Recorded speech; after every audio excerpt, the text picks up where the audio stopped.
자, 계속해서 나케트의 무덤에 있는 동쪽 벽면에서 이번엔 남쪽에 있는 벽화를 살펴보도록 하겠습니다. 이 그림 역시 뉴욕 메트로폴리탄 미술관에서 여러분이 다운받으실 수가 있고요. 주소는 동영상 아래에 있으니까 직접 다운받으시기 바랍니다. 자, 이 그림을 보시면 두 부분으로 나눠져 있습니다. 윗부분은 세 개의 줄로 그려져 있고요. 그리고 제일 아래 한 줄로 그림이 있죠. 그래서 아래에 있는 장면은 농사를 짓는 장면이고 그 장면이 위쪽으로 계속 이어집니다. 가운데 이렇게 보시면 이전에 봤던 그 그림과 대칭적으로 나케트 와 타우이가 그려져 있고요. 거의 비슷한 모습으로 그려져 있는데 이번에는 어떤 항아리에서 액체가 나오고 있는 모습이 묘사가 되어 있죠. 그리고 타우이 역시 손에 시스트럼이라는 그런 타악기를 들고 있고요. 그래서 위에 있는 상형 문자를 보면 뭐라고 써있냐면 온갖 좋은 순수한 것, 빵, 맥주, 소고기, 쇠고기, 유화소와 운주소를 바친다 라고 써 있습니다. 그래서 제일 앞에 있는 단어가 바친다는 뜻이고요. 그 다음에 나케트가 뭘 바치고 있는지 그거에 대해서 쭉 나열하고 있습니다. 제일 마지막에 있는 이화소하고 운주, 이거는 소의 품종 이름인데 어떤 건지는 저도 확실하게 잘 모르겠네요. 자, 그 다음 문장. 오븐에서 만들어진. 중간에 어떤 단어가 좀 손상이 되긴 했지만 이렇게 빵 같은 거는 오븐에서 만들어졌다고 이렇게 써 있고요. 그 다음에 이 제물을 바치는 대상이 나옵니다. 먼저 라호락티라고 나오는데 이 라호락티는 문자 그대로는 두 지평선의 호루스 그리고 라신이 합쳐진 형태입니다. 그 다음에 또 누구에게 바치냐면 오시리스, 그리고 이 오시리스는 위대한 신이라고 뒤에 이렇게 수식어가 오고요. 그 다음 또 누구에게 바치냐면 하토르, 죽음의 땅의 여주인이라는 수식어가 붙어 있고요. 그리고 또 누구에게 바치냐면 아누비스, 그리고 아누비스는 이전에 봤던 것과 마찬가지로 그의 언덕에 있는 자라는 수식어가 붙어 있습니다. 그 다음 마지막에는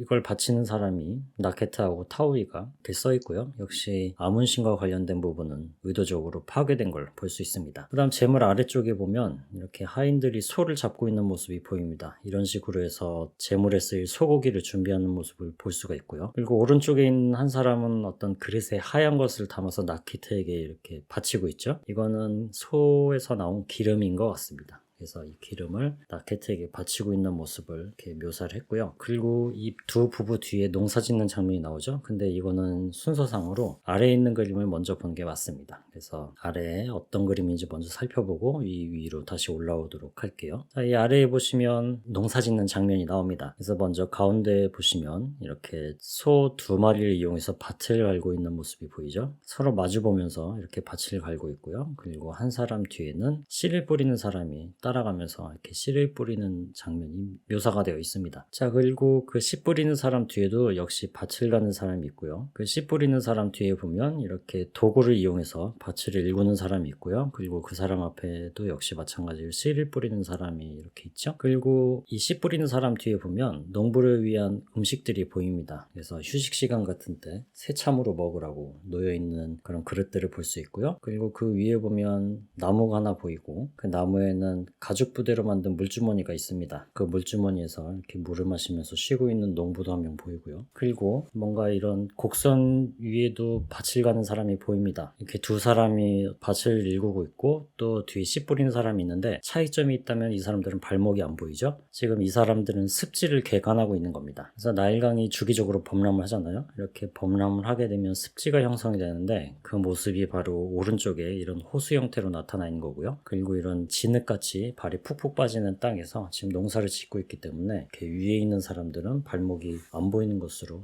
이렇게 표현이 되고 있습니다. 보통 나일강이 범람하는 시기는 대략 늦은 여름 정도 되니까 이제 이때부터 파종을 하고 농사를 시작하는 그런 시기가 되겠습니다. 그리고 다시 오른쪽으로 이렇게 가보면 이번에는 나무하고 잡초를 잘라서 밭을 만들고 있는 장면이 나오고요. 그리고 제일 오른쪽에 보면 나케트가 편하게 그늘진 텐트 아래 앉아서 이 모든 것을 지켜보고 있습니다. 그리고 텐트 앞에는 여러 개의 그릇들이 쌓여있는 걸 볼 수 있죠. 아까 봤던 그 농부의 음식보다 더 많은 그런 음식들이 텐트 앞에 이렇게 놓여져 있는 걸 볼 수 있습니다. 자, 그래서 이 동쪽 벽면에 제일 아래에 있는 이 그림은 범람기 이후부터 성장기까지의 어떤 농사의 과정을 보여주는 그런 그림입니다. 그 이후의 과정은 위에 그려져 있습니다. 그래서 조금 위로 가보면 먼저 제일 오른쪽에 3명의 농부가 낫을 들고 수확을 하고 있는 걸 볼 수 있는데 그 바로 앞에 원래 잘린 곡식을 이렇게 그려야 되는데 그거는 빠뜨린 것 같습니다. 어쨌든 이렇게 수확을 했기 때문에 곡식이 없이 굉장히 깨끗하게 밭이 그려져 있고요. 그리고 그 바로 바로 뒤에 보면 이렇게 땅에 떨어진 알곡을 줍고 있는 사람도 보입니다. 그리고 가운데 있는 두 사람은 수확한 곡식을 실어 나르는데 한 사람은 곡식을 더 많이 넣으려고 이렇게 뛰어오르는 그런 역동적인 모습이 표현이 되어 있죠. 그리고 왼쪽으로 더 가보면 흰 옷을 입은 두 명의 여인이 보입니다. 이 여인들은 지금 아마를 수확하고 있고요. 여기서 제일 위로 올라가 봅니다. 이런 이제 수확을 했으니까 탈곡을 해야 되겠죠. 그래서 키질을 해서 지금 나달하고 쭉정이를 분리하는 작업을 하고 있고요. 굉장히 많은 사람들이 동원이 돼서 작업을 하고 있습니다. 자, 그리고 그 아래 보시면 이렇게 수확한 곡식을 창고에 넣어서 계량을 하고 있는 모습을 볼 수가 있고요. 그리고 뒤에 있는 사람이 지금 감독을 하는 것 같아요. 손가락으로 지시를 하는 것 같고, 그리고 여기 보시면 세로줄이 쭉쭉 쳐 있죠. 원래 이 부분에 어떤 상형 문자를 기록을 했었어야 될 겁니다. 그래서 곡식의 양이 얼마인지 그런 내용이 있었어야 되는데 비어있는 상태고요. 그리고 굉장히 사실적으로 묘사한 게, 다른 그림에서는 이렇게 발목이 보이지만 이 사람들의 발은 지금 곡식에 묻혀있기 때문에 발목이 표현이 되지 않은 것을 볼 수가 있습니다. 마찬가지로 나케트가 또 텐트 안에 이렇게 앉아 있습니다. 그 위에 상형 문자는 뭐라고 써 있냐면 폴에 앉아서 그의 들판을 바라본다 라고 써 있습니다. 그리고 그 뒤는 이제 나케트에 대한 수식어하고 직책이 이렇게 나오고 있죠. 그리고 제일 마지막에는 안 나오던 표현인데, 위대한 신 앞에서 의로움을 인정받은 그런 문구가 또 추가로 써 있습니다. 자, 여기까지 해서 동쪽 면도 살펴봤습니다. 그래서 이 동쪽 면의 남측에 있는 벽화에는 이렇게 1년 동안의 농사 짓는 모습이 이렇게 묘사가 되어 있고요. 이런 장면들을 통해서 나케테가 저 세상에서도 영원히 잘 먹고 잘 살기를 바라는 그런 마음이 담겨 있다고 볼 수가 있습니다. 자, 그럼 여기까지 보고요. 다음 시간에는 마지막 남아있는 벽면의 벽화를 살펴보도록 하겠습니다.